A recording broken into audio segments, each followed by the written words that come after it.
Today's section is section 7.3, trigonometric substitutions. Let's look at our first slide. Sorry. So the first slide is just showing you the formulas that I'm going to give you or provide to you on the test. I'm going to provide these for the second test on, and including your final. They'll be attached to the last page of your test. Most students will tear these off and use them throughout the entire test. So we're going to start off with this, and here I'm giving you the expressions. We're looking at something in the form of the square root of a squared minus u squared. I'll do a u substitution of a. U is equal to a sine theta, and I have the Pythagorean identities. 1 minus sine squared theta is equal to cosine squared theta. The whole idea is to just go through these things. On the test, these are things you're supposed to know. These will be provided for you on that sheet, and then we'll work out the problems. So here is an example of how these problems work. So actually, first we're going to show you this. If I use Pythagoreans to solve for this triangle, this unknown side is a squared minus u squared. This unknown side is u squared minus a squared. And then using Pythagoras, this side is u squared plus an a squared. And these are the things that we're going to use to solve the problem. So here's our first one. I have a problem that says the square root of 9 minus x squared all over x squared. Well, I'm going to look at it. I'm going to say it looks like I'm in the form of a squared minus u squared. Right? So a would be 3, because this is 3 squared minus x squared all over x squared dx.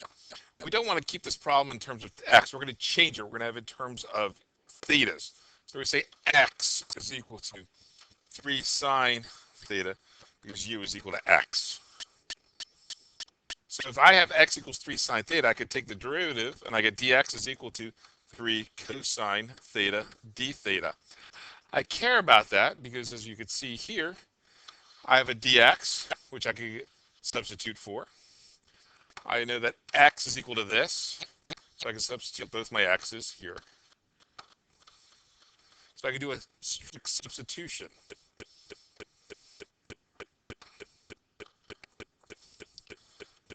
So here, let's look at this. Oh, and here's some other things. We know then if x is equal to 3 sine theta, then sine theta has to equal x over 3.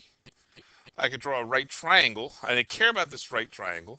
Here's my theta. There's my x, 3, and this side here is 9 minus x squared. I'm going to have to come back and reference this triangle at the end if I get a theta in my solution.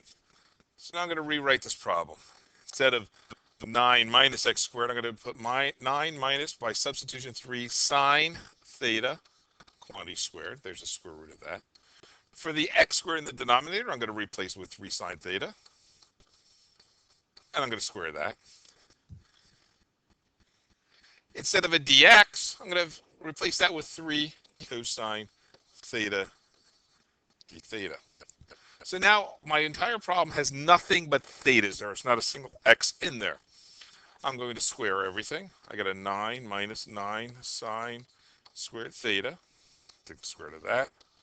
All over 9 sine squared theta, 3 times cosine theta d theta.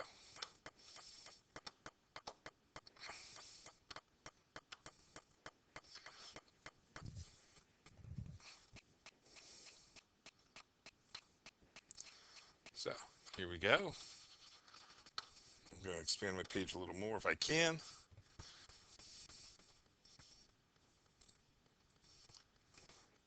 So we're going to finish this problem up. What I had in the top here, as you can see, I'm going to factor out this 9.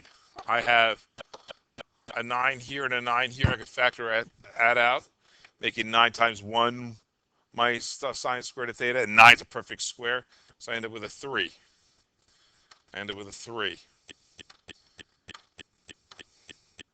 3 on the outside. 1 minus sine squared theta all over 9 sine squared theta multiplied by 3 cosine theta d theta. I'll look to see if there's things I can cancel out. I have a 3 here, a 3 here, and that 9. They all cancel out. Instead of writing this as 1 minus sine squared theta, I could use a Pythagorean identity, and 1 minus sine squared theta is equal to cosine squared theta. All over sine squared theta, cosine theta, d theta. Now that I have that, cosine squared theta squared, square root of cosine squared theta, well, that is just going to be cosine theta. So this simplifies now to cosine theta over sine squared theta, cosine theta d theta, multiply through. I get a cosine squared theta over sine squared theta d theta. Now cosine squared theta over sine squared theta, that's just cotangent theta, cotangent squared theta, right? Looking at what we have there. I have a cosine squared theta over sine squared theta. That gives me cotangent squared theta. I don't know how to integrate that, so again, I'm going to use another Pythagorean identity. We know that cosine squared theta plus 1 is equal to cosecant squared, so I'll make cosecant squared theta minus 1 d theta is how I will rewrite that. I can integrate this problem. Cosecant squared, the integration of that is minus cotangent theta. The integration of minus 1 is just a minus theta. And I'm adding a constant because it's an indefinite integral. Now the next thing I need to do is figure out if I have a minus cotangent theta, what does that mean? Well, I go back all the way up here to the triangle that I wrote. Cotangent is adjacent over the hypotenuse. So I have to rewrite this instead of cotangent theta because our problem was all in terms of x's, and I need to go back to that if I want to get my answer correct. So I end up with a minus 9 minus x squared all over x. Subtract. Instead of theta, we did this in terms of sine, so I'm going to use arc sine. We're always going to use the one that we started with. With the u substitution started with sine, so we're going to use the arc sine for theta. X over 3 plus a constant. So back up here, x over 3. Right here, sine, opposite over the hypotenuse, x over 3. And that's the answer we're looking, plus c. All righty. So now let's move on to the next problem. I now have a 1 over x squared times the square root of x squared plus 4. That looks like I'm in the form of u squared plus an a squared. That means we're using tangent. A is equal to 2. We're going to let u equal x, which means we have x is equal to 2 tangent theta, or tangent theta is equal to x over 2. Keeping in mind, if I take the derivative of this, I get dx is equal to 2 secant squared theta d theta. Again, I care about that because I need that for the substitution for the dx. Remember, in these problems, we're going to substitute x with anything that we can. So everything should be in terms of theta. There should not be an x involved. So I'm going here. I have a 1 all over, instead of x squared, I'm going to put 2 tangent theta and square it in here. And instead of x squared again, 2 tangent theta squared plus 4. Instead of dx, we'll have a d theta. So I'm going to just put that in the numerator. 2, I'm going to get rid of this 1 here. 2 secant squared theta d theta. Because remember, we're replacing all the x's with thetas. So now that I've done that, I want to simplify some stuff. I have 2 secant squared theta d theta in the numerator. Squaring this, I get 4 tangent squared theta d theta. I have in the square root, I got a 4 tangent squared theta plus 4. Again, I'm going to simplify what's under the radical. So that's what I'm going to do next. Simplify the radical. Sorry. I have to expand it. I can't do it with the mouse. I have to do it with the mouse, unfortunately.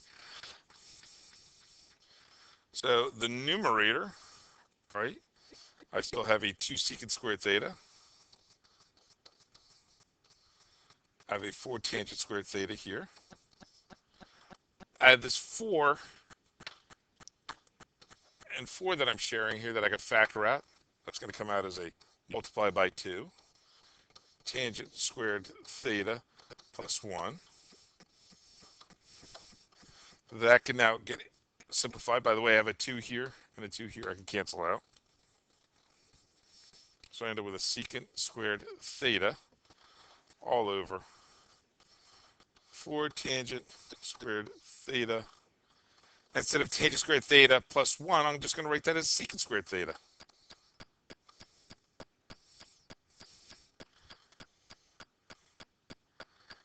All right, well, it looks like I could do some more cleaning up. I got a secant squared theta. I got a 4 tangent squared theta. And that square root of secant squared theta is just secant theta.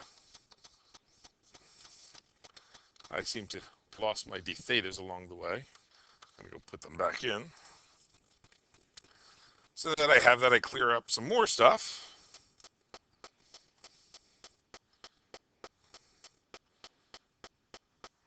Hold on.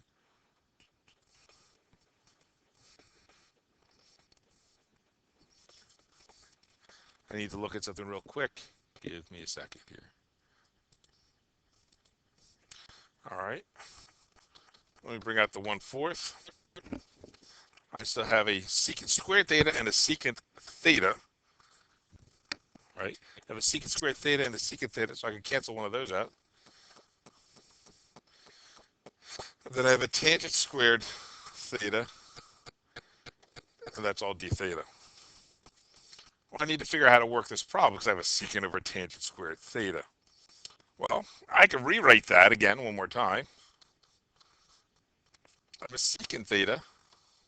Instead of 1 over tangent squared theta, isn't that just cotangent squared theta? D theta. And instead of writing it that way, I can rewrite everything as sines and cosines. Now, this is not the only way to do the problem. You may see something else that I'm not seeing as I'm working this problem out. Secant theta is just 1 over cosine theta. Cotangent is cosine squared theta over sine squared theta d theta. I can cancel this out in one of those. So now I have 1/4 cosine theta all over sine squared theta d theta. Now, I could do a u substitution if I'd like. I could say, because I can't solve this the way it is, I could say, well, let's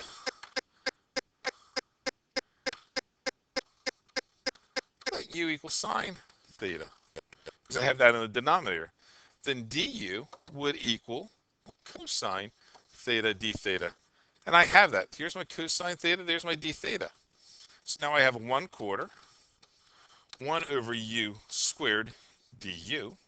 Well, I know how to integrate that. I have a 1/4 times a minus 1 over u. We're not going to leave this in u plus a c. We're not going to leave this in terms of u. All right? We're going to rewrite that back the way it was. U was equal to 1 was equal to sine.